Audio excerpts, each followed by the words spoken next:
Hello, good evening, good afternoon, good morning to each one of you joining from India, Middle East, and other parts of the world. So, let me share my PPT.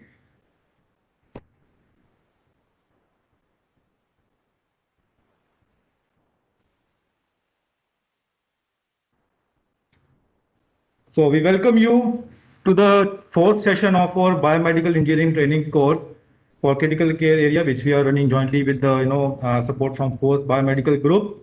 So today we are on the fourth topic for fourth session, which is on the electrocardiogram. Earlier three sessions we did on the defibrillator. So from now onwards, from today onwards, we will be discussing about the parameters related to patient monitoring. Okay, so today's session is on electrocardiogram. So it's myself, I'm Tarun Gupta. I'm the part of the product and marketing team in Nihon Goden, India. So I will take the first session. So we are having the two sessions today. One is on the electrocardiogram concepts, basics, and the second is on the consideration for the BME, the troubleshooting, things related to the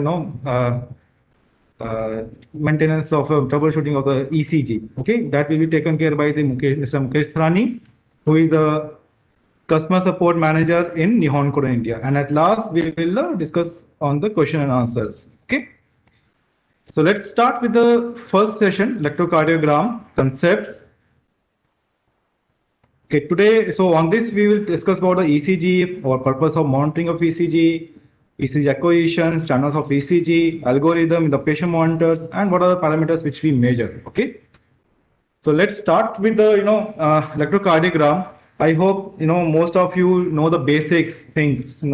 What is the ECG? So, and just for the refreshing, I tell you, ECG is a record of electrical potential, which potential generated by the excitation of cardiac muscles. So our heart, it needs the electrical current. It's a heart.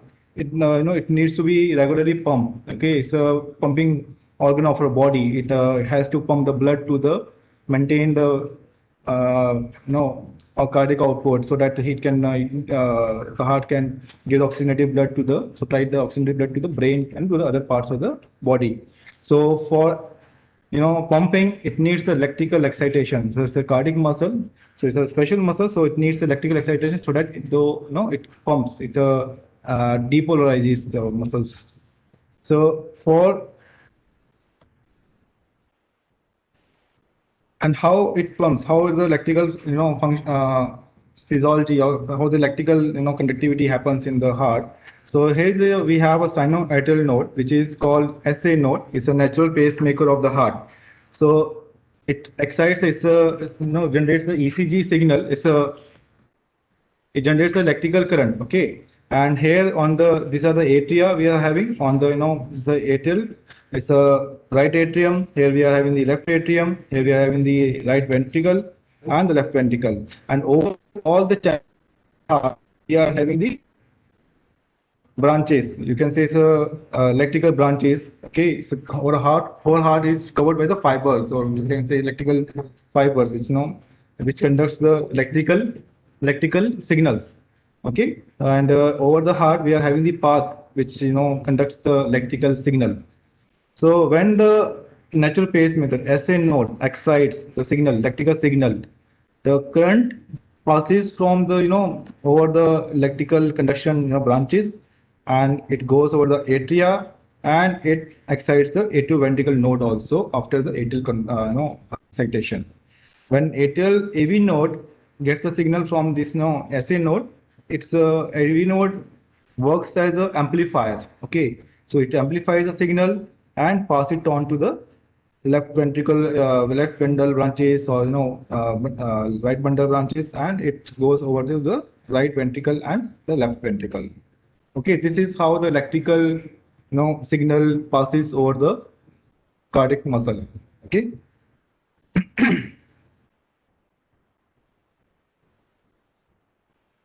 So this is about the electrical physiology of the heart.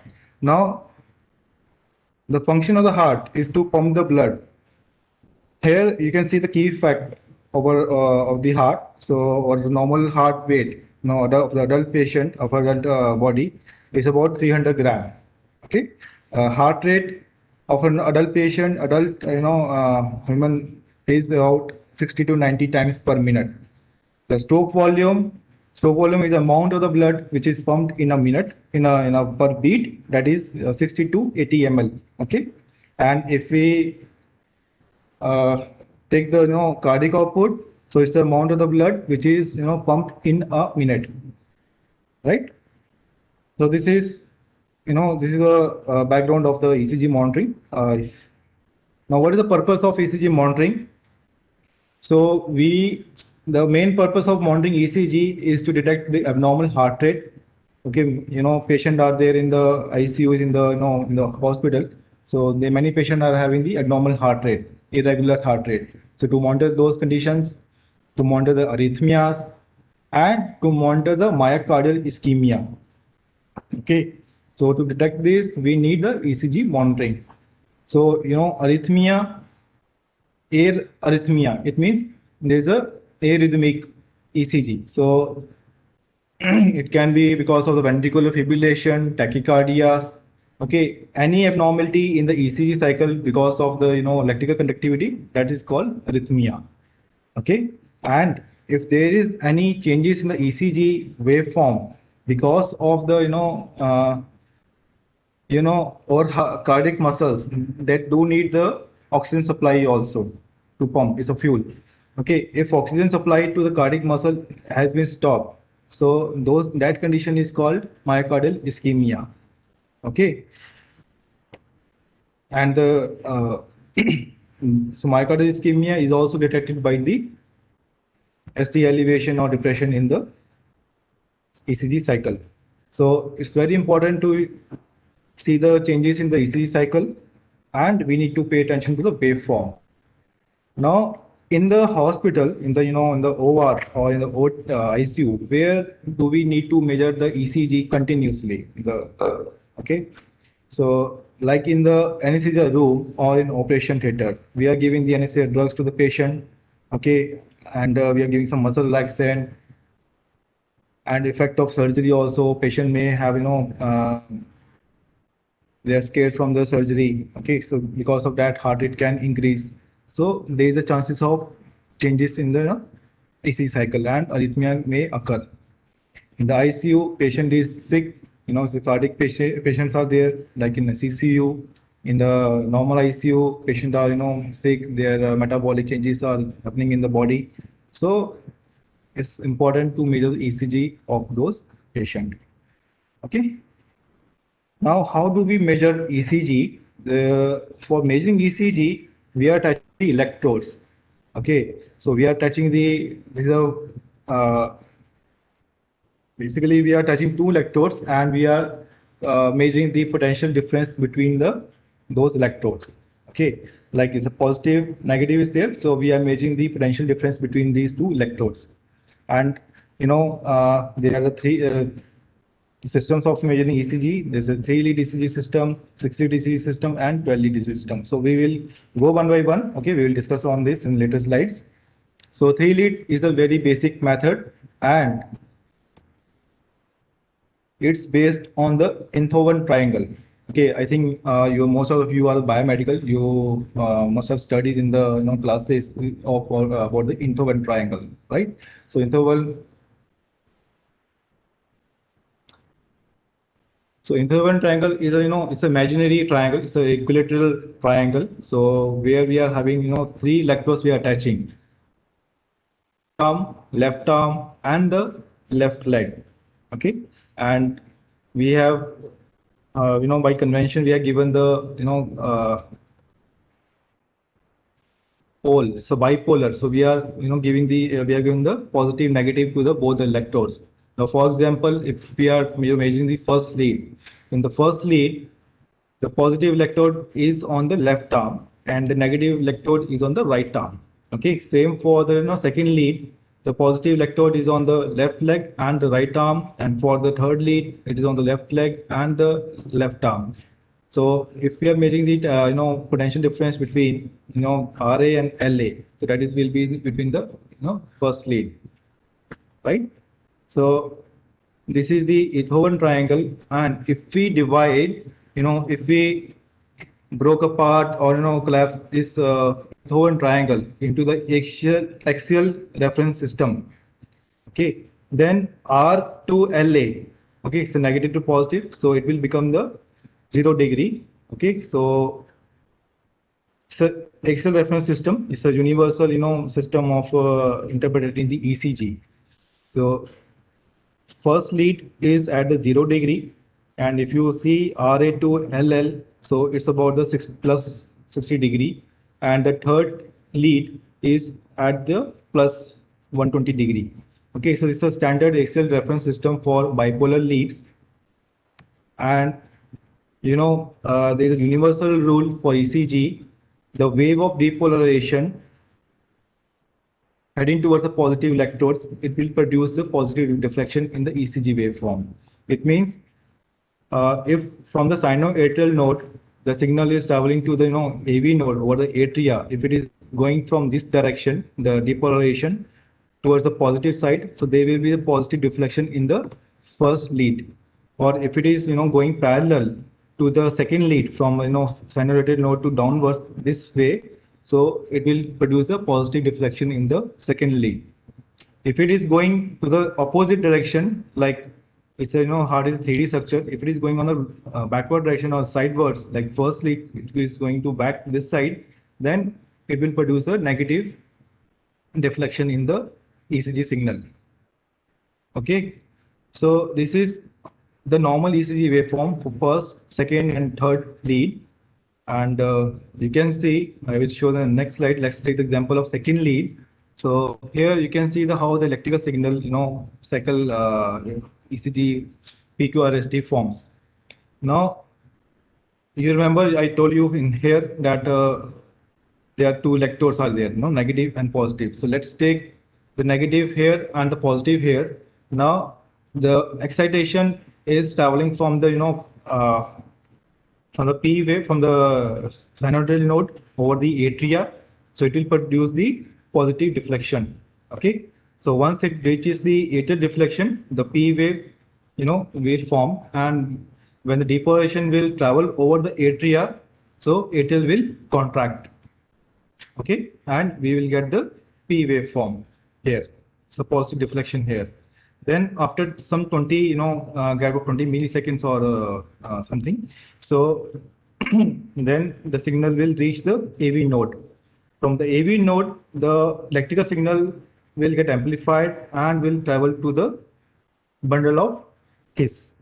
Okay, so here branches are there. So will go to the left branch and to the right branch. So when the depolarization wave goes against the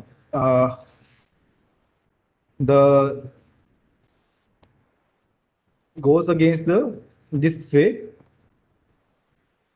the negative deflection. Okay, because when the excitation reaches this point, this junction here, it will travel to the by the electric quantity, it will travel this way or this way, then it will produce a Q wave. Okay, when it reaches here, then again it goes down, it will reach it will produce the positive waveform. Okay, so you'll get the QR is in the positive direction. Now when the excitation will go from apex to back to the above side of the heart, then we will get the negative waveform, RS waveform. Okay, so we will get the QRS here, where the ventricles will contract. Now after some time, the repolarization wave will form. So repolarization wave, it will go back from this direction back to the apex side. Then at this point, again we will have a positive deflection. Okay, so this is how the PQRST is formed, and when the this whole cycle of depolarization of the atrial and ventricle happens, and again the relaxation or repolarization of the ventricles happens, the one cardiac cycle is completed and we get the PQRST. Okay.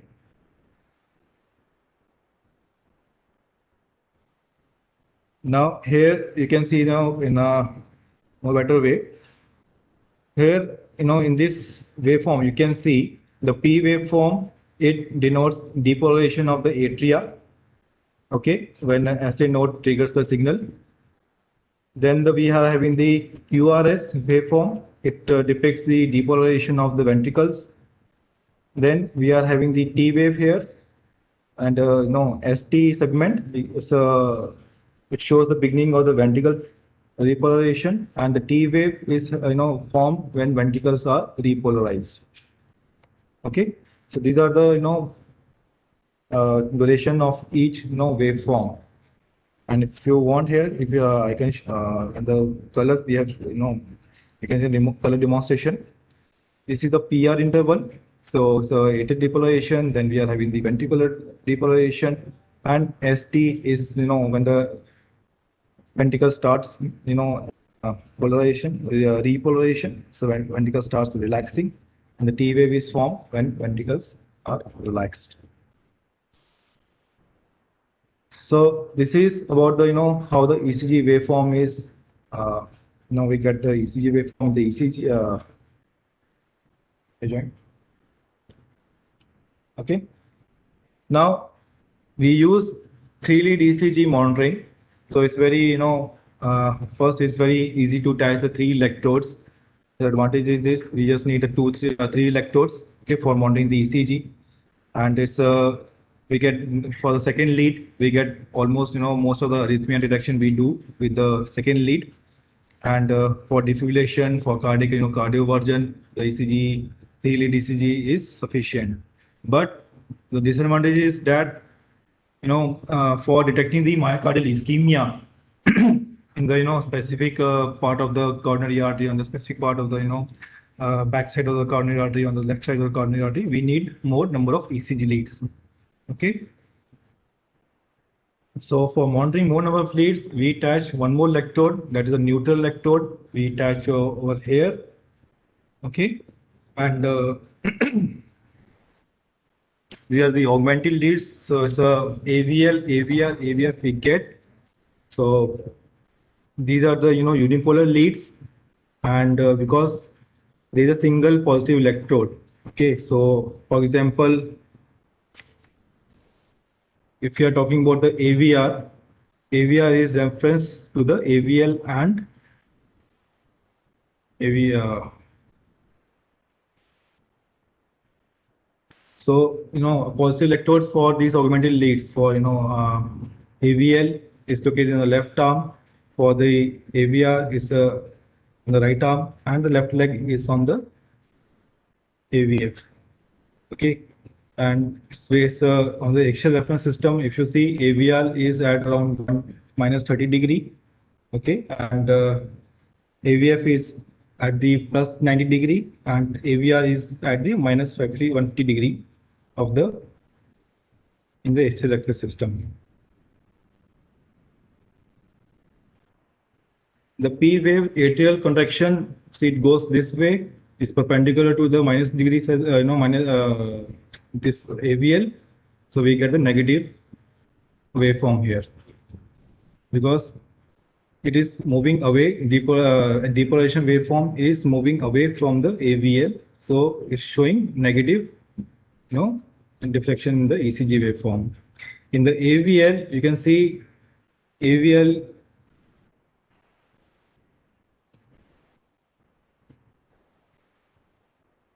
I'm sorry. For AVR, if you see here, depolarization waveform, here is the positive electrode, and depolarization waveform is traveling against, away from the positive electrode. It is showing the negative, deflection in the ECG waveform. But here in the AVL, it is, you can see when SA node, depolarization waveform travels from the SA node to the AV node this way. Okay. Then we have a small P wave, positive deflection in the P here, and we are having the negative R because it's going down away from the AVL. So we have a negative R wave. So this is about the ECG formation. It's a universal rule of ECG waveform in the which everyone follows for the interpretation. Now we are having the 6-lead system. The most of the companies are giving 5-lead system, and they are 5-lead system or 6-lead system. In the 5-lead system, we are attaching 3 electrode bipolar electrodes, and we are having the reference one. So we are attaching 4 electrode, and we are attaching the V5. Okay, but as a Nihon Codon, we are giving the 2 electrodes for the chest. So it's a V4 and V5. The advantage of adding the chest electrode is to increase the myocardial ischemia. Okay. So for ST detection, for ischemia monitoring, the first lead, if you are monitoring the first lead, we will get the 33% of the ischemia detection with the first lead. Okay. If we monitor only V5 lead, so we will get the about 75% of the ischemia detection. Now, if we add up, second lead and V5, which is there in the most of the 5-lead system, we will get the 80% of the ischemia detection. Now, if we combine, second lead, this one, V4 and V5, we will get up to 96% of the ischemia detection. Okay, and for the continuous monitoring of ECG in cardiac ICUs, where the most of the patient may have the myocardial ischemia, okay, and may have some risk of getting the ischemia. So in those patients, we should monitor the most of the leads. Okay, second lead, V4 and V5. And those patients, in the interval of some time, so they do need the more number of electrodes. So that is called, that they do need the full ECG monitoring test. So that is with the 12 lead by attaching the 10 electrode to the patient. Okay, so in the 10 lead electrode, so we are taking this bipolar lead. Okay, in the right arm, left arm, the foot, or left leg, and we are touching the neutral here. Okay, then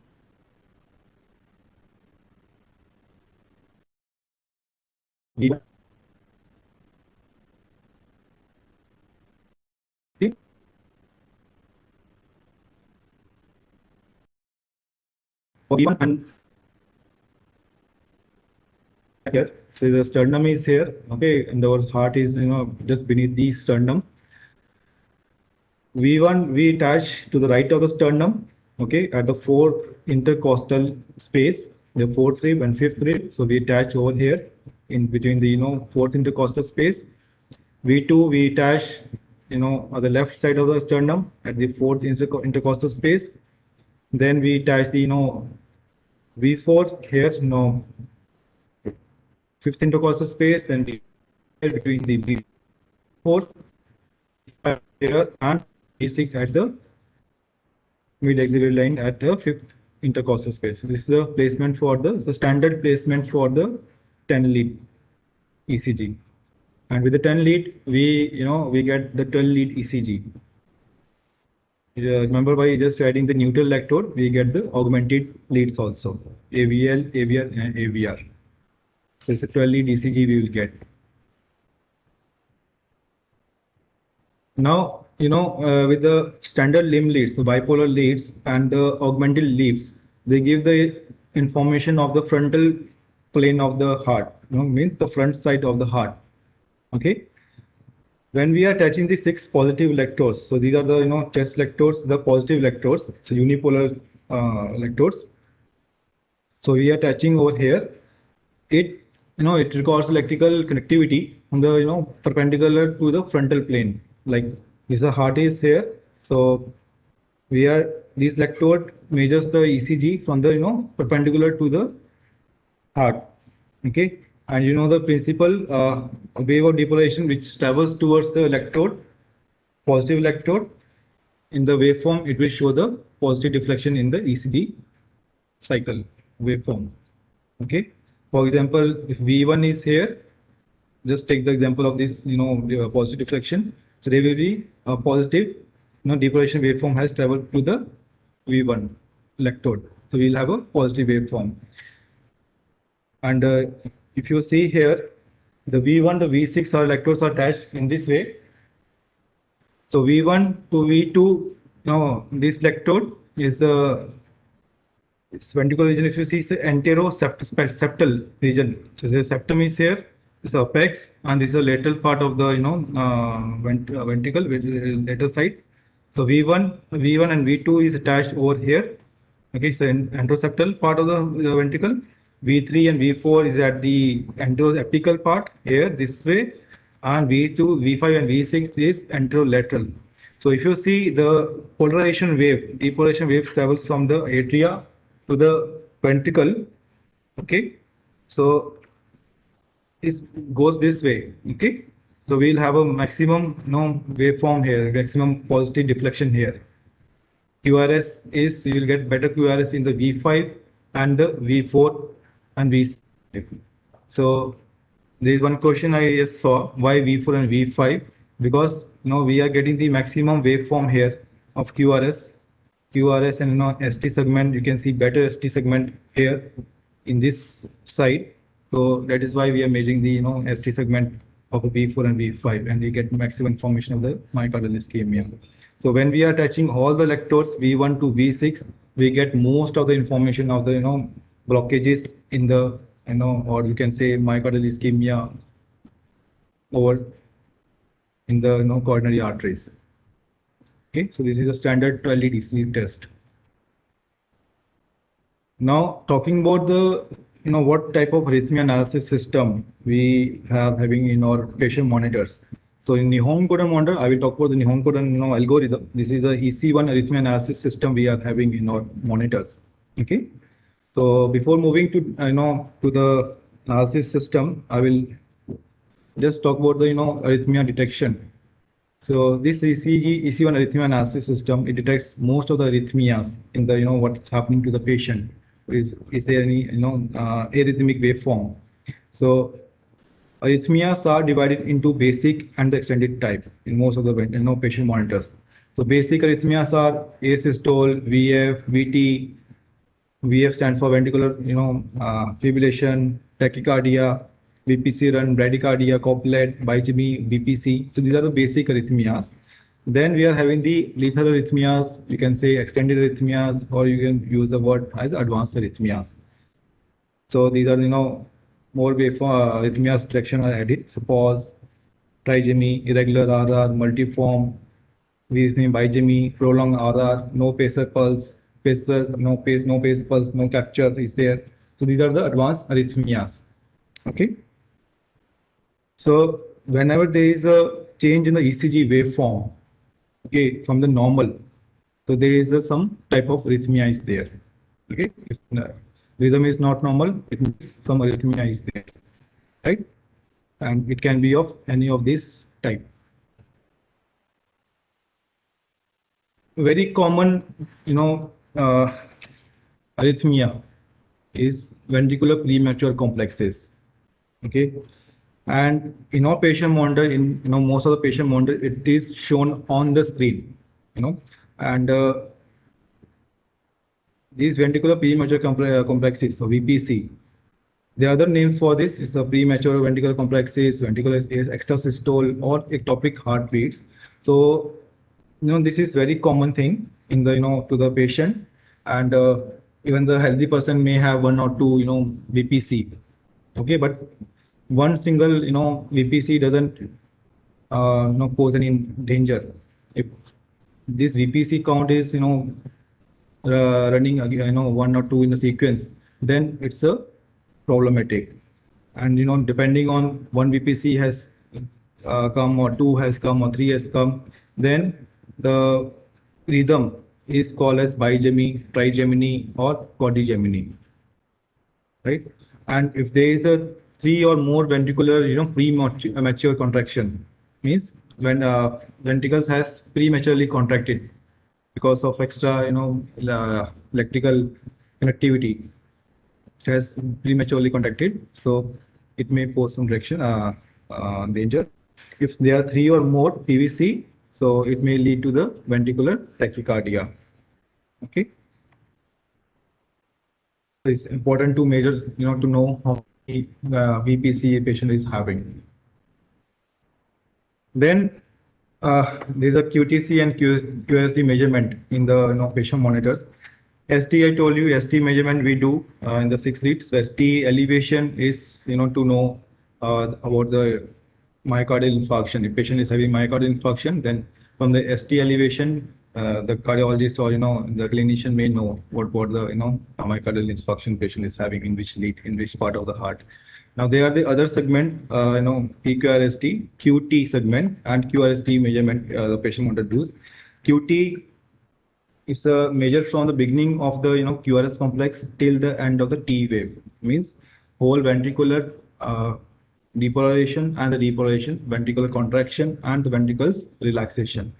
Okay, so we are measuring the corrected QT interval, means we are measuring the average of the QT interval. Okay, like we are taking the 12 waveform for measuring the QT waveform.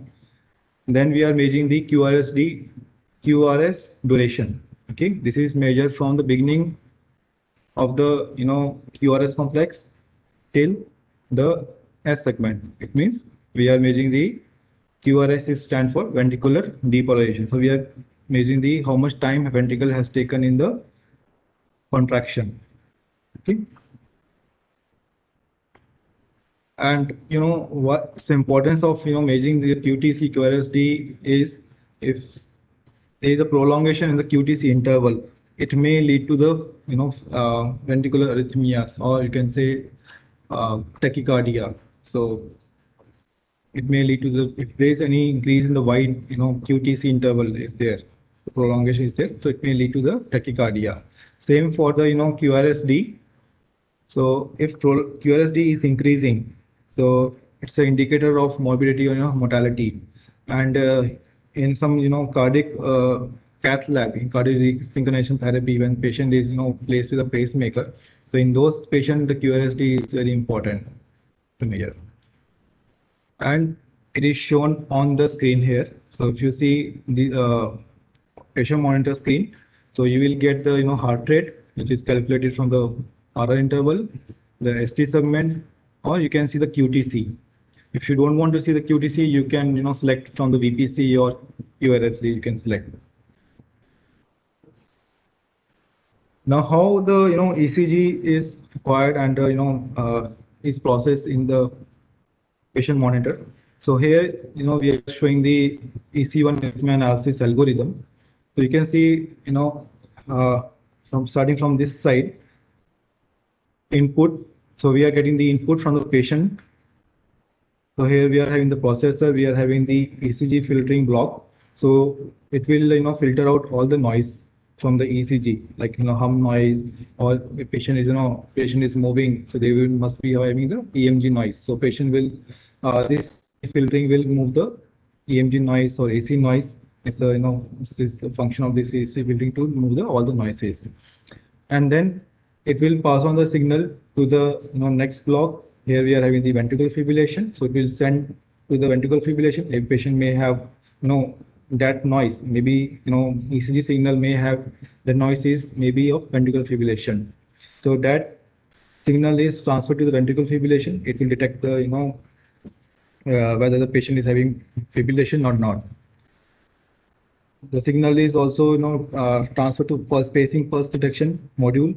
So this will detect is the signal is from the pacemaker or is the patient own signal. Then there is a QRS detection block is here. So this ECG signal is transferred to the QRS detection block. So QRS detection detects if this QRS is ECG signal is of adult, is of child, or is of neonate. So it will classify which type of QRS is this. Then it will pass on the signal to the beat classification. So here beat classification, it will see whether the ECG signal, the QRS, PQRS is the normal QRS, or is it's a pacing QRS, or is a ventricular fibrillation, some arrhythmia is there in that QRS, so it will classify that beat. Okay, then this beat classification module will transfer that ECG signal, which has captured to the rhythm system, to the heart rate calculation module, to the AFib detection module, to the ST measurement module, and to the QTC QRST measurement module. The ST measurement and QRST then give the output, and for the heart rate calculation VFib, it will go to the arrhythmia detection, which will see whether there is some arrhythmia in the ECG signal or not, whether the patient is having what type of arrhythmia. And once the ECG signal has been processed, arrhythmia has been detected or not, the signal is output to the patient monitor screen. This is how the ECG algorithm works. Okay. So thank you. Now I will. Yeah, you can go. Now I'm calling Mr. Mukesh Sahni, so he will talk about the consideration for the ECG. Okay.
Good evening, everyone in India, and morning and afternoon in other countries. So today's agenda is our the troubleshooting in the ECG machine. ECG waveform is acquired from the chest of the patient through ECG electrodes. And to get a good kind of ECG waveform, we need a filtering, because those waveform acquired has lots of high frequency and low frequency noise, or we call it interference. This low frequency or high frequency interference can be overcome by the electronics in the circuitry of the ECG machine.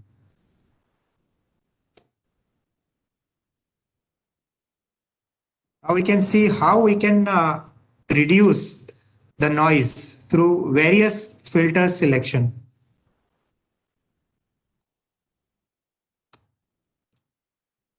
So you might have come across the EMG noise, the electromyograph noise. This is how it is being generated on the ECG waveform. EMG noise could be caused because the patient may be feeling cold, or the movement of the patient body. So to overcome this noise, the ECG electrode should be placed on the breastbone of patient. We can reduce, you can see the black portion on the baseline of the ECG waveform and the QRS. This interference is an EMG noise, and ECG machine has filter to reduce this EMG noise and to make it a high quality, good quality ECG waveform. The second noise, which we called as a baseline drift, as you can see, the name itself explains the baseline wandering. This we can call baseline wandering also. So if when electrodes contact become worse due to body movement precipitation like sweating or adhesion deterioration. That means when you put the electrode over the patient chest for longer time, or when we connect the limb electrodes or the bulb electrode over the chest. So this kind of baseline drift you can see. To overcome this kind of shaky baseline, you need to either replace the electrode, clean the electrode, or you need to paste it again properly. There is a suction bulb, there is a limb electrodes which might doesn't have the gel properly, or the gel is dried. We can overcome this baseline drift.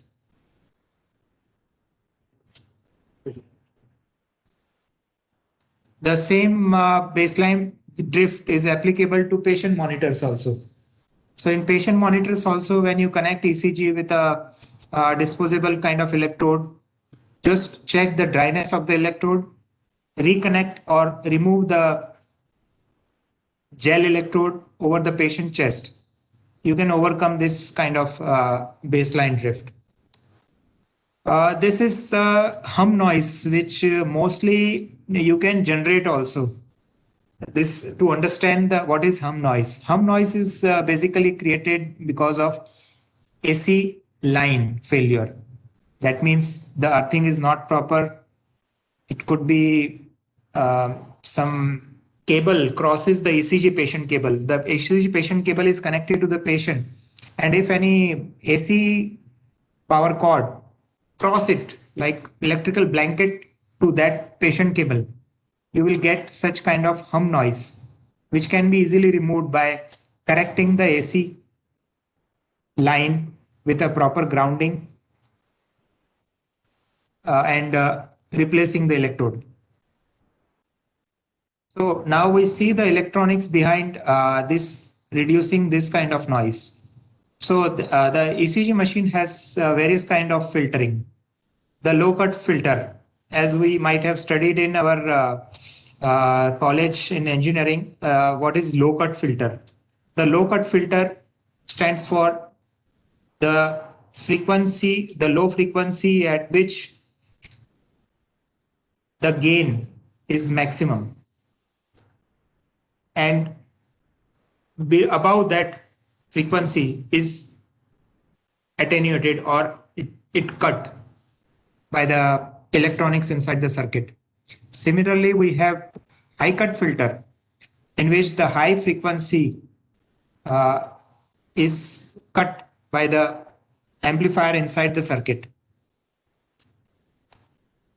The third hum noise we have seen, this is because of AC line filter. The neon cordon has a good circuitry which can avoid such AC line interference or hum noise in the ECG machine.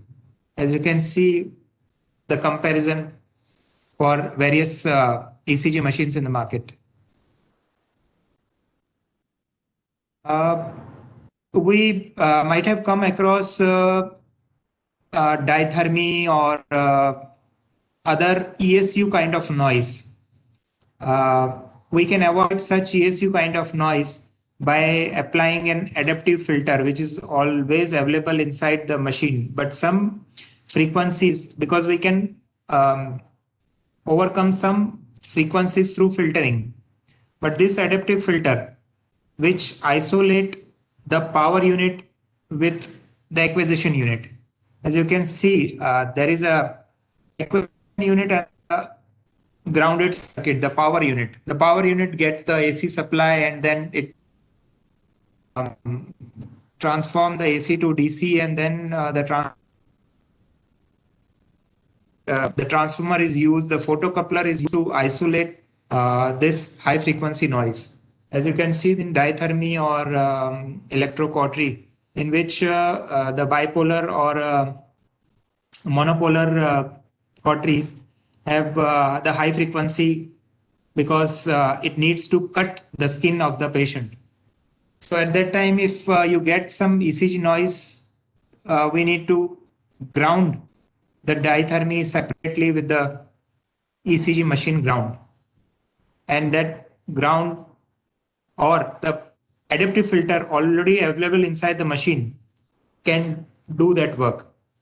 But if still the frequency is beyond that filtering, you can separate both the groundings of both the equipments.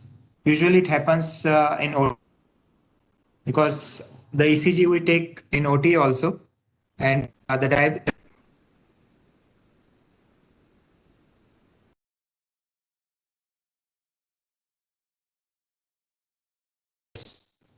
Again, the ECG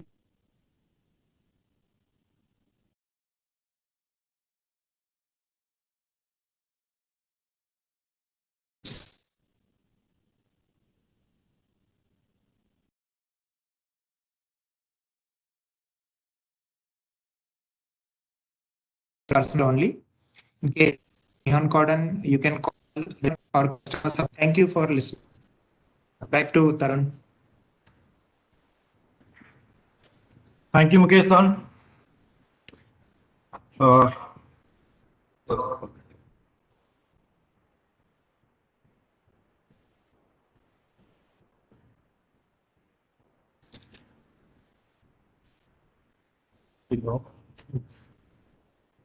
Thank you, Mukesh san.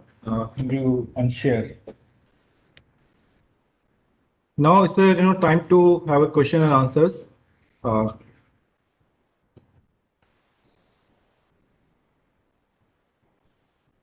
Please stop sharing your screen.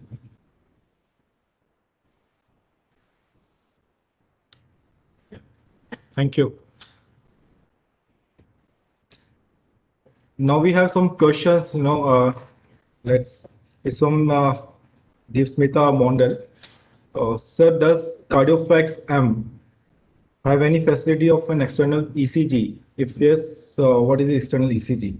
See, in Deepsmita, this is about our ECG machine. So in our ECG machine, you need to connect the ECG electrodes of the machine itself, right? So there is no external ECG you can give the signal to the machine. Okay, so you need to connect the electrodes from the machine only.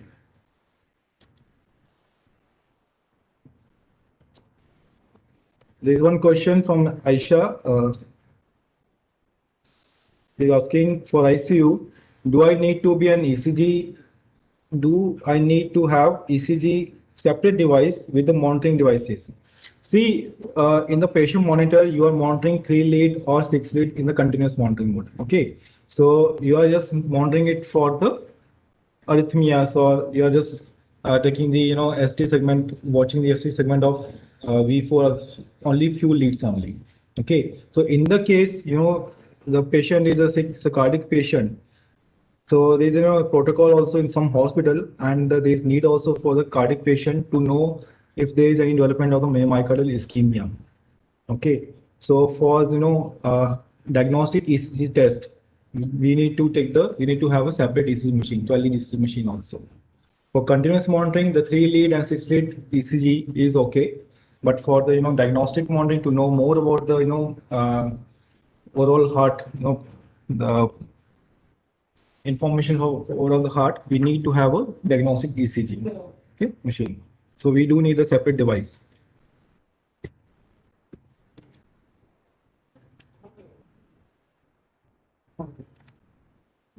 Is it possible to, sir, question from Sanjeev, is it possible to take ECG remotely? Sanjeev, how you want to take the ECG remotely? Like you want to see the data of the patient monitor remotely? If you want that facility is available with us. That facility is available with us. That is WiTrack. You can go to the website of Neon Cordon. There you can see the WiTrack facility. So you can see the data of the patient monitors in the iPad or in the iPhone. Okay, so that facility is available. Along with that, ECG data, you can see the data of the other parameters also.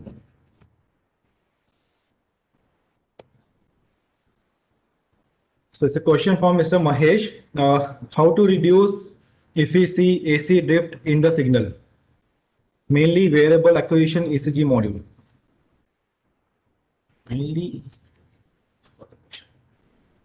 So how to reduce ECG, AC noise, so AC drift? So in some case, Will Johnson.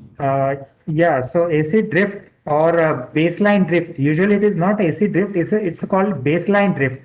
As I explained in my presentation, the baseline drift can be avoided by replacing uh, electrodes.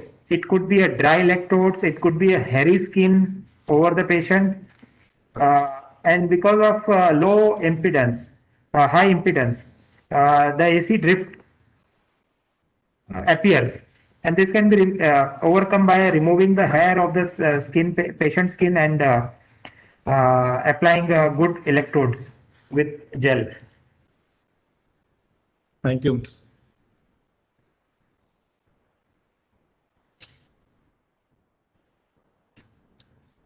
So, it's a question from Ms. Purnima.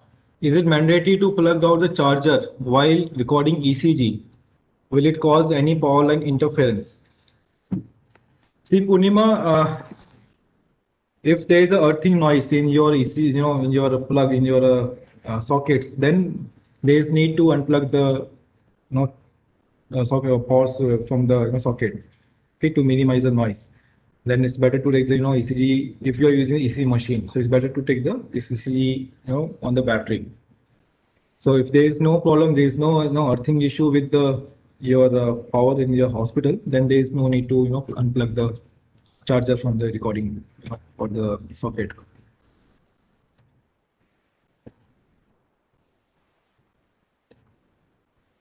So this question from Mohammed. Is 3-lead monitor has a danger of doesn't detect some problems? See, Mohammed, there is no danger. So with the 3-lead ECG monitoring, we get most of the information. Like the second lead is there, so danger doesn't happen. But we may miss some information, the important information, like myocardial ischemia. Patient is having some blockage in the heart that may not be monitored with 3-lead ECG. So for monitoring the myocardial ischemia or more any blockage, we do need a ECG test, or the patient should be monitored continuously with a 6-lead or 10-lead ECG. Okay, it's a question from Vedant Joshi. How we measure respiration rate using ECG machine? Vedant, respiration rate is not in the ECG machine, it's there in the patient monitor. Okay, so we are measuring the respiration rate using the ECG electrodes. So remember, we are touching the bipolar electrodes over the patient. So red is on the right arm, left arm, and the left leg. So those electrode, it works as it works for the respiration monitoring also. So the respiration rate is is measured based on the principle of impedance pneumography. Okay, so what we are doing, we are passing a current from the, from the, for example, if you are taking the first lead, you remember, okay, the left arm is the positive electrode and the right arm is the negative electrode. Okay, so we are passing the current between the two electrodes. If the patient is breathing, some air is inside, then the resistance will increase, and we will get the waveform on the monitor screen. Then when the patient is relaxing, so patient is exhaling the air, then at that time the resistance is less. So we are measuring the how much patient is having the resistance in a minute. Okay, so we are calculating the impedance in the for measuring the respiration rate. Question from Sunkara Ashok Kumar. May I know what will be the cardiac cycle length? More specifically, I would like to know each threshold values of PQRST waveform. Measurements. Okay, durations.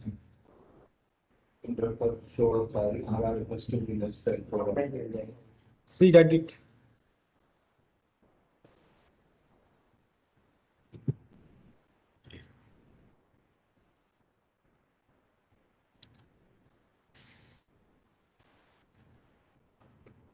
So cardiac cycle length depends on your activity.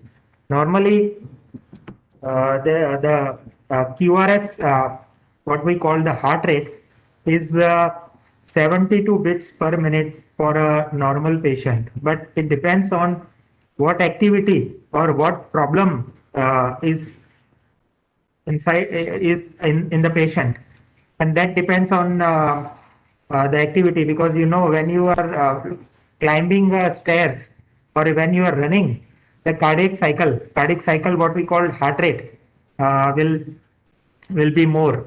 When you are in a sleeping mode, that is lesser.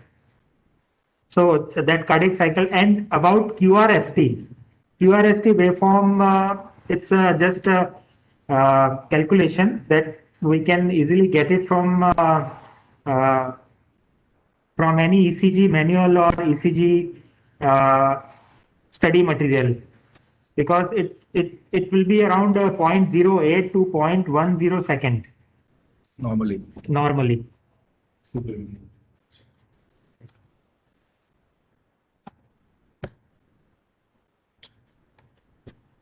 So, then EQRST duration, it, depends on the what type of patient you are measuring, like it's adult patient or pediatric or neonate. So it varies according to the patient type. So in a normal adult, the cardiac cycle is about, it takes around, 400 to, 500 milliseconds. Okay. I would like to know, it's a question from Legina. I would like to know how ECG is connected to respiratory rate. So Legina is same which I explained, earlier, that the same ECG electrode which we are attaching to the patient chest. So those electrode works as a, it measures the resistance. It passes the signal, small current from, one electrode to another electrode. So small, milliampere current is passed on. Okay, and when the patient is breathing, so we are, inhaling the air inside, and air is a bad conductor of electricity, so it will produce the impedance. When the patient is exhaling the air, at that time resistance is less. So we are measuring the respiration cycle, by the impedance. So if impedance is there, means inhalation. If impedance is less, that is exhalation, and how many times it happens in a minute, that is the respiration rate. So this method, this principle is called impedance pneumography. Question from Mayank.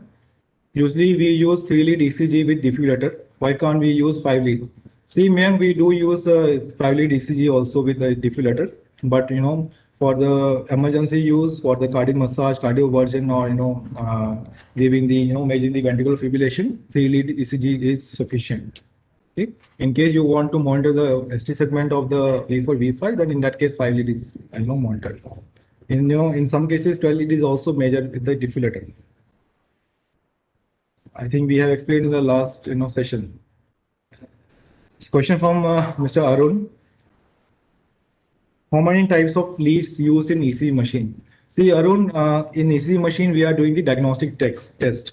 Okay, so for the diagnostic test we are using the 12-lead ECG. Okay, so we are attaching the 10 electrodes to the patient.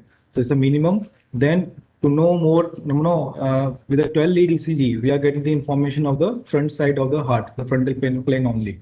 So if you want to see the posterior side, or you want to measure the ECG, you want to know the ECG or the back side of the heart also, then in that case you need to attach more number of electrodes. So it's a 15-lead system is there in ECG machine. Then we are having the 18-lead also in the ECG machine. Okay. In the Nihon coded, ECG machine, we do have a facility. So with the 12-lead only, touching 12-lead ECG to the patient, we can measure the additional 6 electrode also. Like we are touching the V1 to V6 normally. So we will get the information of V3R, V4 or V5R, that is the right side of the chest. Information we will get. And we will get the information of back side of the chest, the V7, V8, V9. So it's additional, patent technology in the Nihon Koden ECG machine. Okay, this is called signal size 18. So for the question, so 12-lead is a minimum in the ECG machine. Then we can have a 15-lead ECG system, and we can have a 18-lead ECG system.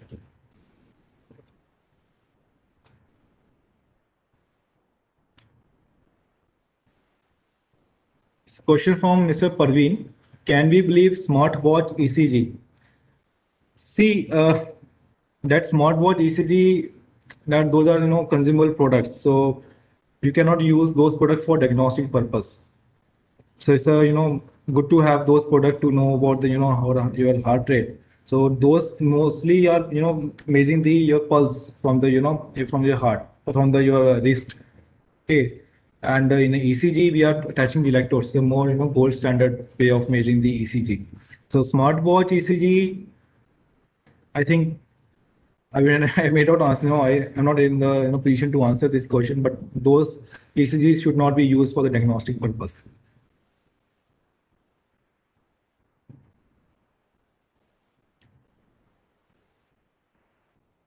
In which patient we have to choose between 3, 5, 10, or 12 lead? That's the question from Rajas.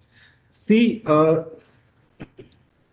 it depends, Rajas, it depends on the what type of patient you are having in the, your ICU or in the ER. So in the emergency room, it's an emergency case. So mostly the 3 lead is sufficient, or ambulance when you are giving the defibrillation shock to the patient. For those type of patient, 3 lead is sufficient. But in some cases, you need more information of the heart. Then for continuous monitoring, 5 lead is used. Mostly 10 lead and 12 lead are used when you need to know more about the heart information. Like you want to have a whole frontal plane information you want from the heart. Okay, then in that case 10 lead and 12 lead is measured, is monitored.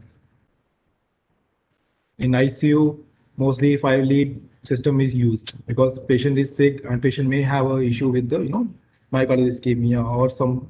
They need to know more about the arrhythmia patient may have. So in that case, 5 lead ECG is used. Okay, in the OT, 5 lead is used. In the ward, in the lower critical area where patient is not sick, there 3 lead is sufficient. Okay.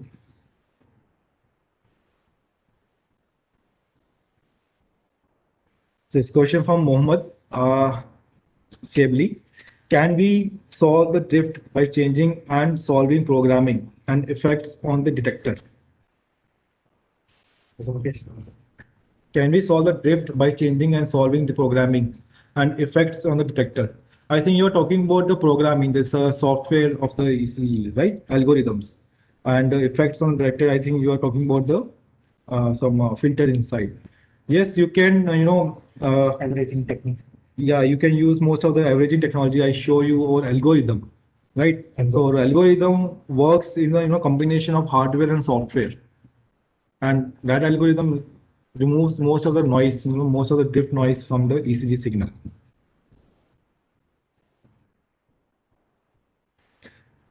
The question from Vasanthan, how to identify the arrhythmia or ECG drifting issue in emergency? See, arrhythmia and ECG drifting are, it's easy to identify. Arrhythmia, you will get more, changes in the QRS complexes. So PQRS complex, you get the changes in that. The ECG drifting is something different. You will get drifting is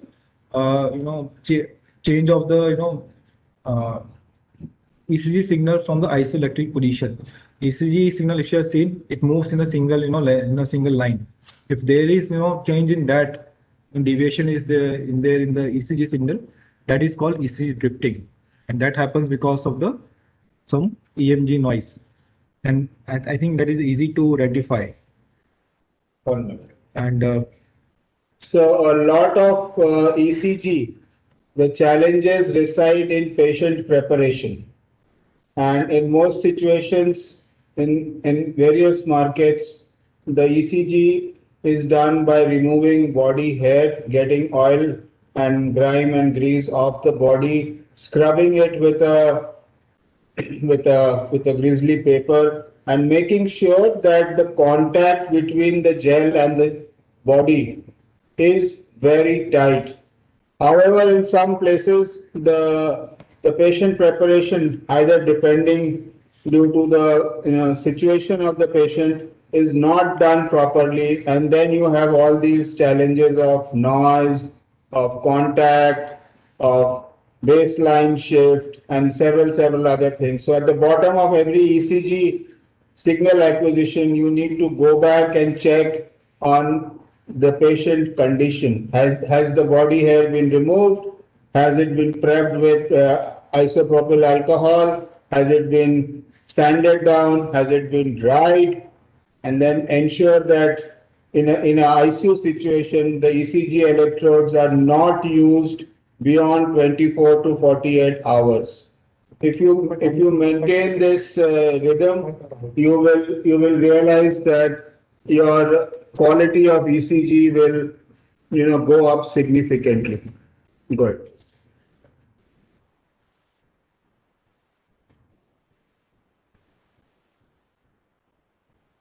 Yes, you can measure ECG wirelessly. The device will be the sensors will be on the patient body. There will be a wireless acquisition module. We do it, the acquisition button is probably somewhere else. Lot of stress testing equipment, have a wireless module because that takes care of the motion and muscle artifact as the patient runs on the stress machine. There is no real need at this point to do wireless ECG acquisition at a patient bedside, because even if you remove the cables for wireless ECG, you still have tubes for NIBP, you have an oximetry sensor connecting you to the machine, you have several other sensing technologies like IBP, ETCO2 and several things. Thank you, Mr. Shub. Question from Ratnamala. How often is ECG calibrated? So ECG machine cannot be calibrated. You can validate those products through their simulators, the ECG analyzer. You cannot calibrate any ECG machine. It is factory calibrated, but you can validate, you can verify that ECG machine through the ECG checker or ECG analyzers.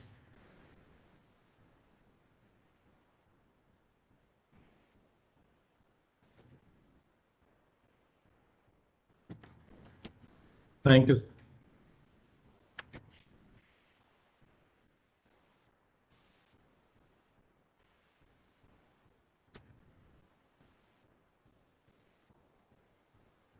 So question, I know 2 times we got from the Gitanjali. So can we get HRV details, heart rate variability? Right.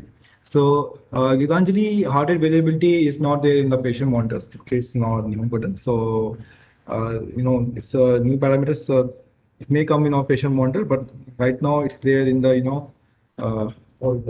Holter or in the EC machines. Okay, Event so not the recorder. patient, the event recorder. The Long-term ECG. Yeah.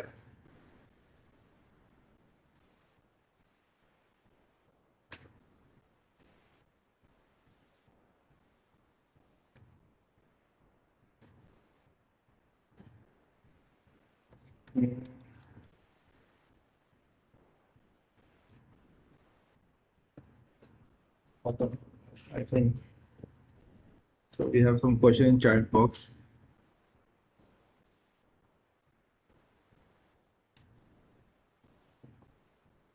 Okay, it's a question from Mrs. Shubin M. If lead 2 is not working, which lead is the issue? Even both electrode and lead is good, just for clarification on basis of Einthoven triangle. See, lead 2 signal is acquired from right arm and the left leg. Okay, so if you're saying if there is some which lead may have issue, maybe your electrode which you have attached to the patient is of not so good quality, or is not able to acquire the signal, or there are some hairs on the patient, so because of those reasons, so you are not able to get the lead 2 signal. Lead 1 is right to left, lead 2 is right to left leg. If right electrode is not working, you will have problem in both lead 1 and lead 2. So most definitely, if your lead 2 is not right, it is your left leg which is problematic, and this I am talking from a 3-lead system. Yeah, so based on the Einthoven triangle, if lead 2 is not working, then you need to recheck the right arm electrode and the left arm electrode. Mostly the left leg, because if right arm is not working, even lead 1 will get distorted.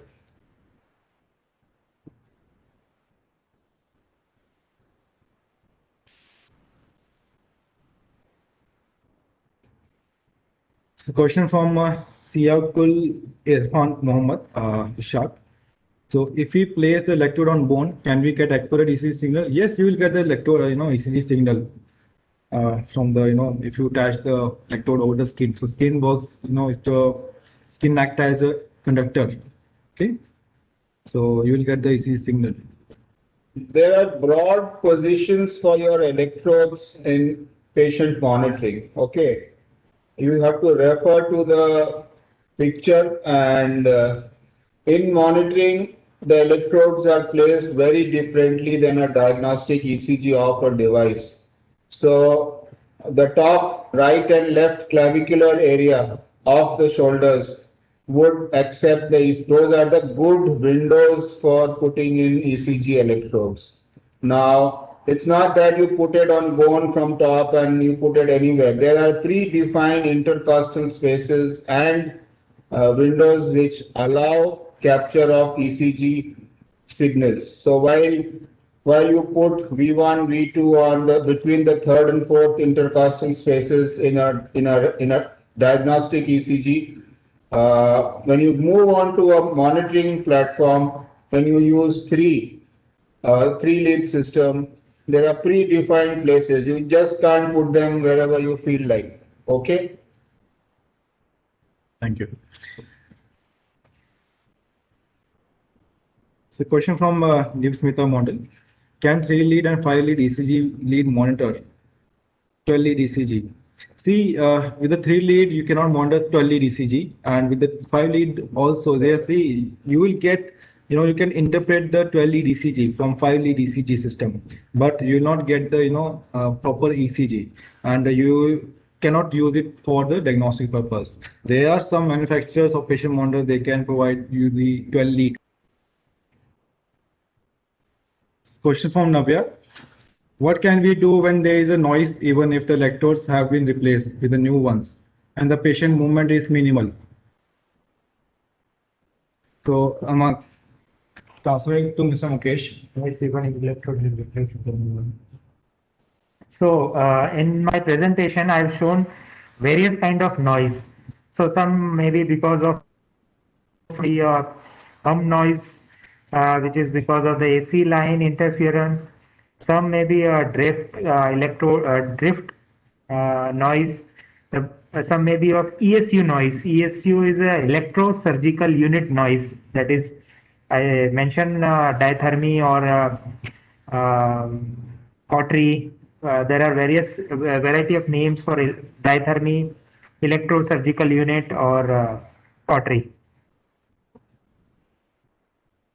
And during 10-second ECG, the patient should be stable. Otherwise, there could be a EMG noise also. Thank you, Mr. Mukesh. So thank you guys. So we have answered, I think, most of your questions. So if some questions are not answered, we will make a video of that, and we will share the video of, we will share the video on the YouTube channel of course, Biomedical. And if you want the second session, please put on the your feedback. So we just like Mr. Flom said, we'll have an advanced session on the ECG monitoring. So we'll talk more clinical on that, and we may call some call them doctor also. So from the electrophysiology background. So we will talk about the ECG. So thank you for joining. So I'm ending the session today at this time.